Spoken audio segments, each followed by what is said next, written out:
పెద్దదాని అయిపోయినావు. ఇక నుండి నీ రెక్కలతో నువ్వే ఎగుడు మొదలు పెట్టాలి. చూడు బేట, జీవితం ఎప్పుడు ఒకే తీరులో ఉండదు. గెలుస్తుంటాము, ఓడుతుంటాము. గెలిచినప్పుడు మాత్రం అందరు నీతోనే ఉంటారు బేట. కానీ ఓడిపోయినప్పుడు ఎవరిని పక్కకు రారు.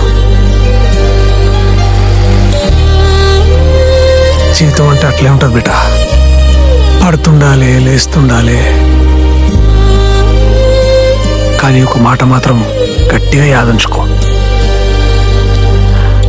రేపొద్దుగాల నువ్వు నాతో ఉన్నా లేకపోయినా, అసలు ఈ దునియా మొత్తం నేను తప్పన్నా,